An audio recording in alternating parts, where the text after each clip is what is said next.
পশ্চিমবাংলায় এসআইআর নিয়ে কয়েকটা বক্তব্য রাখতে চাইছি। দেখুন, একটা সময় আমি বারবার বলছিলাম যে পশ্চিমবাংলায় এসআইআর হওয়া কিন্তু খুব কঠিন।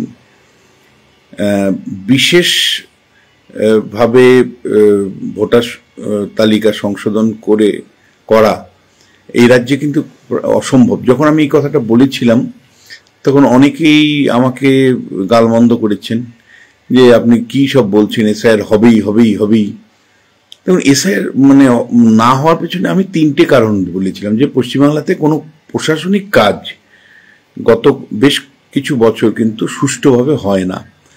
রাজনীতির আকচাকচি, প্রশাসনিক অপদার্থতা, পারফরমেন্সের ঘাটতি, লোকবলের অভাব, রাজনৈতিক ইচ্ছার অভাব, এই সমস্ত কারণে কিন্তু কোনো প্রশাসনিক কাজ, সেটা পরীক্ষা সংক্রান্ত হতে পারে, সেটা এসএসসির পরীক্ষা সংক্রান্ত হতে পারে, সেটা কৃষি দপ্তরের কোনো কাজ হতে পারে, কোনো পুর দপ্তরের কাজ হতে পারে, কোনো কাজই কিন্তু পশ্চিমবাংলাতে সুষ্ঠুভাবে প্রশাসনিকভাবে সম্পূর্ণ হয় না। ফলে সেই অভিজ্ঞতা থেকে আমি বলেছিলাম যে স্পেশাল ইন্টেন্সিভ রিভিউ ভোটার তালিকার বিশেষ সংশোধনী এটা কার্যত সম্ভব নয়, কারণ পশ্চিমবাংলার প্রশাসনটাই নেই। এটা একটা দিক। দ্বিতীয় কারণ হলো যে পশ্চিমবাংলাতে রাজনীতি হলো এখানে প্রধান।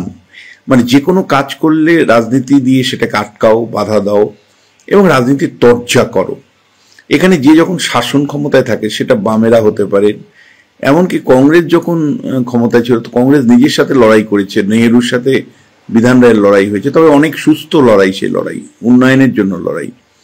বামেরা 34 বছর প্রতি বছর বন্ড ডাকতো কেন্দ্রের বিরুদ্ধে। এখন তৃণমূল কংগ্রেস কার্যত কেন্দ্র বিরোধী অবস্থান নিচ্ছে রাজনৈতিক সুবিধের জন্য।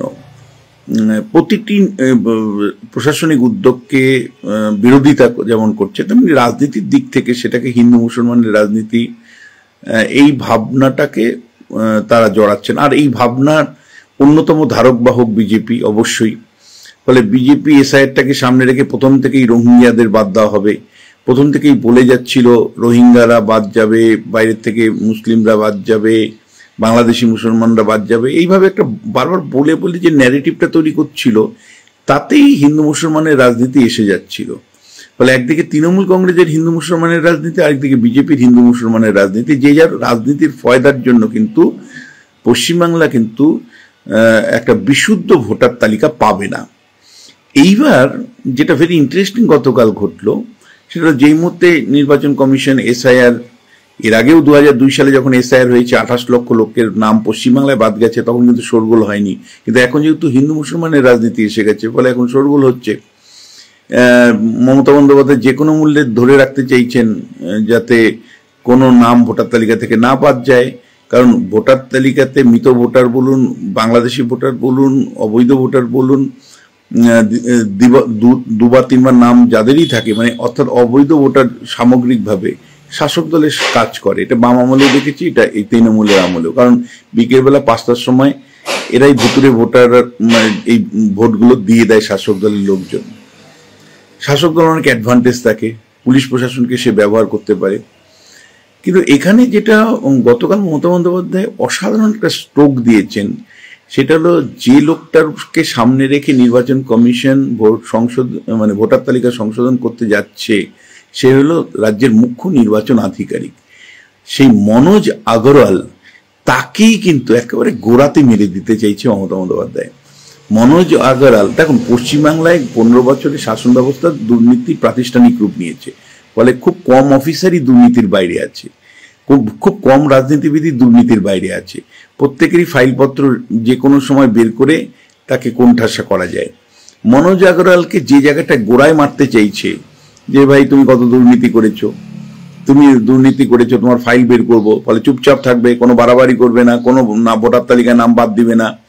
একেবারে 70-এর দশকে বলা যায় যে গ্যাংস্টারের ছবিগুলোতে যেরকম করে দেওয়া হতো, হুমকি দেওয়া হতো, সেরকম একটা হুমকি কিন্তু দেওয়া হয়েছে। এবং মনোজ আগরওয়াল রাজ্যের মুখ্য নির্বাচন আধিকারিক হিসাবে সেই হুমকি কতটুকু মানতে পারবেন, সেই প্রশ্নটা থাকছে। কিন্তু সবচেয়ে বড় প্রশ্ন হলো যে এই যে ব্ল্যাকমেলের রাজনীতি, সুজন চক্রবর্তী তোমার ফাইল বের করে দিব, তুমি চুপ করে থাকো, আমাকে ঘাটাবেন না, পুরনো সব ফাইল বের করে দিব।